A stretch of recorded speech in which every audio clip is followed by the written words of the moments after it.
કેસર કેરીનો સ્વાદ જગવિખ્યાત છે। સૌરાષ્ટ્રનું ભાવનગર કેરીના ઉત્પાદન ક્ષેત્રે દેશ વિદેશમાં આગવી ઓળખ ધરાવે છે। અહીંની કેરીઓ વિદેશ સુધી પહોંચે છે। ભાવનગર જિલ્લાનો તળાજા તાલુકો એટલે કેસર કેરીનું હબ। અહીંયા ગ્રામ્ય વિસ્તાર એવા સોસિયા, મણાર, ભાખલ, દાઠા અને વાલર સહિત ગામના ખેડૂતો મોટા પાયે કેસર કેરીનું વાવેતર કરતા હોય છે। જો કે કેટલાક સમયથી કુદરતી હોનારત, ઋતુ પરિવર્તન અને સતત વધતા પ્રદૂષણથી કેસર કેરીના આંબાની માઠી દશા બેઠી છે। આ વર્ષે વિષમ તાપમાનના કારણે કેરીનું ઉત્પાદન ઘટીને નિષ્ફળ જવાની પૂરેપૂરી સંભાવના દેખાઈ રહી છે। આ વર્ષે સ્થિતિ એવી છે કે આખા આંબા જ સુકાવા લાગ્યા છે।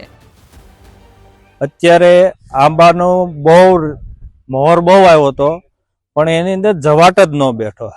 એના કારણે અત્યારે ખેડૂતને કોઈ સંજોગે આવક આવે એવો સાધન રહ્યા નથી। અને મારા ખુદને 300 આંબા છે। એની અંદર અત્યારે જોવો તો તમે આ વિડીયો જોયો હશે, એની અંદર એક પણ કેરી બેઠી નથી।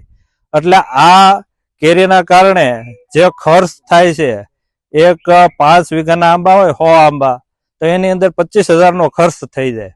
અત્યારે ખેડૂતને એ પણ માથે પડ્યો છે। અને અમારા ભારાપરા, મથાવડાથી માંડીને ઠેઠ લાખણકા લગી બધા આંબાનો વિસ્તાર છે। કમસે કમ 5,000 ખેડૂત આની અંદર સંકળાયેલા હશે। એટલે આવી રીતનો આ બાગાયત વિસ્તાર છે। અપેક્ષા શું રાખો સરકારશ્રીને એ જ કહેવાનું કે આ બાગાયત જો ફેલ થયો છે તો એની અંદર કાંઈક ખેડૂતને સહાય આપે।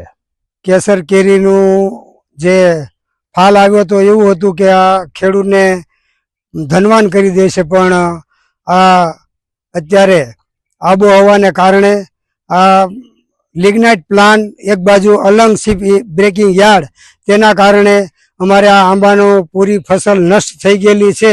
દાંત કઢાવીને અત્યારે રોવરાવાનો વારો આવ્યો છે। 2% પણ કેરી આ આંબાના ઝાડમાં નથી। મારા પાસે 250 આંબા વાવેલા છે અને વર્ષમાં એક જ વાર આની પેદાશ આવતી હોય છે, પણ અત્યારે એમાંથી 5,000 રૂપિયા પણ આવે એમ નથી।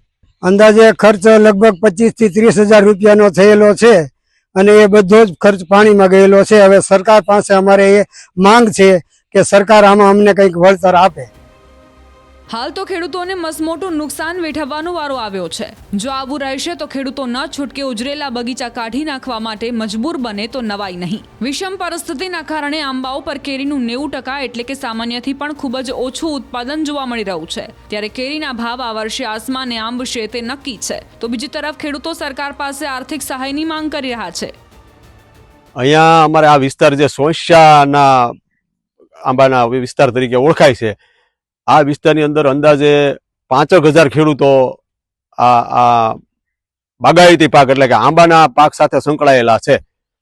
અને આ વર્ષે પરિસ્થિતિ અત્યંત ખરાબ છે। એમ કે પહેલા શરૂઆતની અંદર મોર ખૂબ આવેલા, પણ એનો જે જવાટ થવો જોઈએ, ફ્લાવરિંગ થવું જોઈએ, એ યોગ્ય રીતે થયું નથી। એટલે આંબાની અંદર કોઈ પણ પ્રકારનું આવરણ નથી। 1 થી 2% હશે વધીને, બાકી 95 થી 90% પાક આખો નિષ્ફળ ગયેલો છે। અને રોગ જે અમારે મધ્યો કહે છે, એ ગમે એટલી દવા છાંટવા છતાં પણ તેનું કોઈ રિઝલ્ટ આવતું નથી। એટલે આંબાનો પાક આ વર્ષે સંપૂર્ણપણે નિષ્ફળ ગયો છે। આ કેરી આપણે અહીંયા સોસિયાના કેસર તરીકે એ વિસ્તાર જે છે, મથાવડા, ભારાપરાથી સોસિયા, માંડવા, જસોપરા, લાખણકા, ખડસલિયા, ભાખલ, આજુબાજુ અલંગ, મણાર, આ આખો એરિયા છે બિલ્ટ, જે એ સોસિયાની કેસર તરીકે પ્રખ્યાત છે। અને આ કેરી ઓલ ગુજરાતમાં તો ખરી જ તે, પણ દેશ વિદેશમાં આનો એક્સપોર્ટ પણ થાય છે। એટલી બધી આની ડિમાન્ડ છે।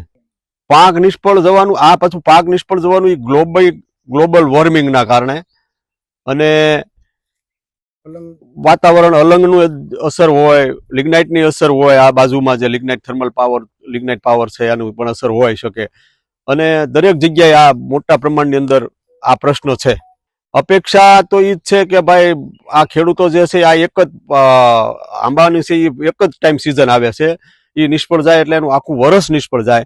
એટલે સરકારશ્રીમાંથી આનું સર્વે થાય અને દરેક ખેડૂતને જે આંબાવાળા છે એને દરેકને સહાય મળે એવી અમારી માંગણી છે। અમે અત્યારે કલેક્ટરશ્રીને અને ખેતીવાડી ખાતાના બાગાયત અધિકારીશ્રીને એ બધાને રજૂઆતો અમે કરવાના છીએ। મારે આશરે આંબા લગભગ 600 જેવા આંબાના છોડ છે। અને આ વર્ષે પહેલા તો જ્યારે શરૂઆત હતી ત્યારે તો બહુ સરસ લાગતું હતું, પણ મોર આવ્યા પછી કોઈ પણ કારણોસર કે એટલું બધું ફ્લાવરિંગમાં નુકસાની થઈ કે કેરીનો હાવ પાક નિષ્ફળ ગણો તોય કહી શકાય એવી પોઝિશન અત્યારે હાલ. પછી અમારા ગામની અંદર આ વિસ્તારની અંદર લગભગ 5,000 ખેડૂત આ બાગાયત વિસ્તારે ખેતી હારે જોડાયેલા છે. તો સતત એ લોકો મહેનત કરતા હોય રાત દિવસ અને પાક નિષ્ફળ જાય તો મને એવું લાગે આગામી દિવસોમાં જો આવું નવું રહેશે, જે કાંઈ કારણો હોય પણ આવું નવું જો આ બાગાયત વિભાગમાં રહેશે તો લગભગ અમારે કાંઈ પાક કોઈ પણ ફેરબદલી કરવી પડે તો આ પાક આમાંનો જે માણસો બાગાયત તરફ વળ્યું હતું એ કદાચ જડમૂળથી નાશ પણ કરવો પડે આવી પરિસ્થિતિ અત્યારે ઊભી થઈ છે હાલ. નુકસાની એટલે લગભગ મારા માનવા મુજબ 80% નુકસાની છે ખેડૂતને.